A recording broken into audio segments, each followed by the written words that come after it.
Shining Force is a pretty obscure RPG series, but back in the day, it was comparable to the likes of Final Fantasy. Unfortunately, the series had a huge change in direction when the main team behind it left Sega. Twice.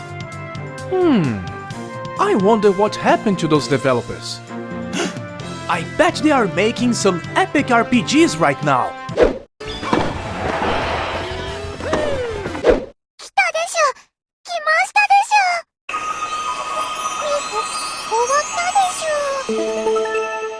It was during the PlayStation 2 era that Tonitaka, a very famous hentai artist, used his talents to give a huge makeover on the series. From this point onwards, the series dropped the force from the title, and the gameplay shifted to a more action-based genre for most of the games. But more importantly, the Tonitaka era, as it was called by some fans, was more focused on Eero fanservice. Because of that, many of the classic and iconic elements in the series started to vanish little by little from the newer games, like the sci-fi elements and most of the races, especially the less humanoid ones, probably because they can't sell Dakimakura covers of them. As a result, most of the old-time fans say that the series died after the Sega Saturn era, and that the Tonitaka games are not part of the Shining Force franchise. Well, here they are, on the official Shining Force webpage. So that's not true, unfortunately. But people seem to forget that Sega did try to give a more serious spin to the series, with games like Shining Force Neo and Shining Force Ixa.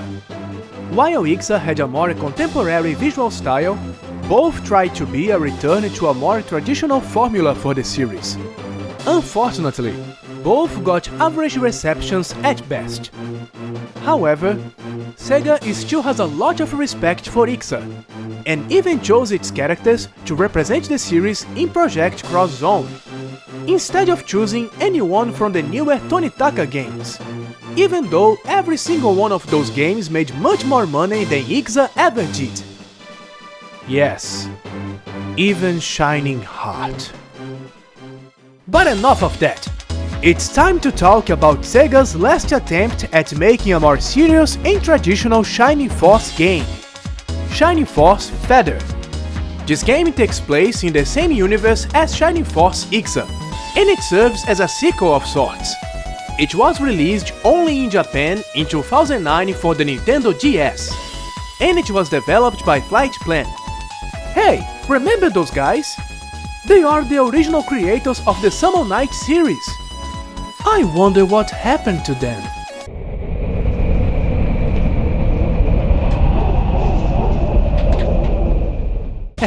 Just kidding. They reformed and became Felistella.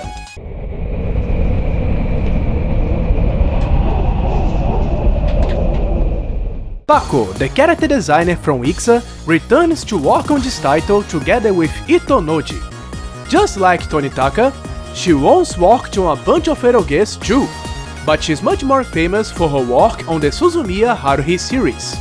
However, she also has experience working on action-based series, such as Guilty Gear, so she can also create some pretty cool-looking characters. The story follows the misadventures of the treasure hunter Jin, a foul-mouthed trickster who doesn't care much about justice, love, or friendship. In other words, he is a troll. Oi, Bale! 起きろって。ここは天国だ。俺たち死んじまったのさ。ほら、そこに天使もいるだろ。いえ、私は天使ではなくコアユニットです。少しは話合わせろよ。面白みのねえやつだな。In my opinion, he looks like the kind of protagonist that would be much more effective with a Western audience. Too bad this game never left Japan. The story begins when Jin and his partner Bale find a secret tunnel. Secret tunnel, through the mountains. They find a mysterious ruin, which just turns out to be an airship from an ancient civilization. There, he meets with Alfin, an android who serves as the core unit for the airship. 登録するマスターのお名前を教えてください。俺はジンって言うんだ。俺はベイル。了解しました。ジンで登録いたしました。俺は無視かよ。 She recognizes Jin as her new master and asks him to retrieve the lost relics that can fix and power up the airship. Even though Jin is much more interested in selling the ship to get rich and famous. However, things take a turn to the worst when another airship falls in the hands of a prince from the Zyron Empire. これが人ではないと。だが、ただの人形にも見える。ああ、なんと美しい。いや、人でないからこその美しさなのか。素晴らしい。The prince falls madly in love with the core unit of this ship, and she uses this to manipulate the prince in order to fulfill her own dark agenda. Meanwhile, Jin will visit new places and make many new friends along the way. And thanks to those new friends, he will become a little more mature. Eventually, they will turn into the Empire's main targets, and Jin will have to face his old rival and the Mad Prince to save the day. Hopefully. This story is pretty good, in my opinion. It's better than the story in any of the Tonitaka games. But it's not perfect. For example, some characters don't have much of a reason to join the main party. Some of the recurring enemies are worthless to the plot and just annoying. 私は帝国の辺境方面軍司令官ギャオン様だぞ。ギャラン？ギャイン？ギョロン？ギャオンだ。貴様ら、私をバカにするとは許せん許せん許せん。 And the main villains should be more fleshed out. There are many interesting ideas, but not used to its fullest. The battle system is tactical based, just like the classic Shining Force games. サクッと終わらせるか。 When you use physical attacks, the game turns into this flash-based 2D side-scrolling, where you have to do a bunch of quick-time events. There are different combinations which need different amounts of AP. But honestly, this QTE system gets old pretty fast. 加減はできないぞ。 There are few attack variations, which means you will need to see the same animations every single time you attack an enemy, which takes around 10 seconds and you can't just skip them. Therefore, every battle in the game drags for a long time. これでてめえも終わりだな。 And the music is also kind of uninspiring, which doesn't help at all. 悪いな。懺悔の時間は終わりだ。 I do like the animations though, especially for the ultimate attacks. And I love most characters in this game, especially the members of the main party.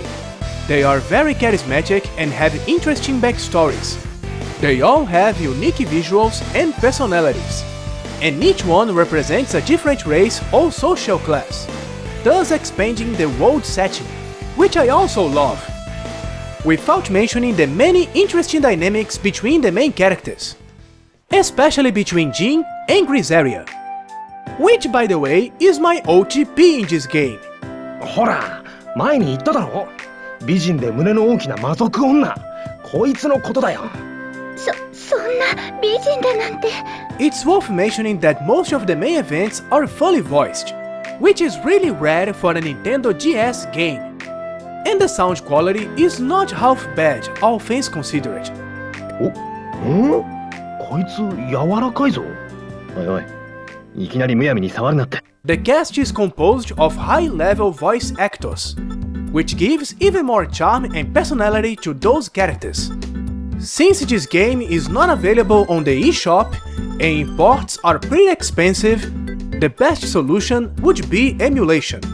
But even so, you would need at least grade 2 in Japanese to understand the story. But I've seen people with no knowledge on the language playing this game to the end, even though they couldn't read anything. It's a shame that this version of the Shining Force games never took off. I would love to see a game like this one in HD. While I do understand why this game in particular was not successful, I still believe it deserves one more chance. Don't you think so too, Sega? Wink wink! And that's it for this review. But if you have any more questions about Shining Force Feather, or if you have suggestions for future reviews, just leave a comment. Thank you for watching. Bye! お前は胸の大きな。レイファよ、いい加減覚えなさい。それもこれも外見以外に特徴がないせいだろう。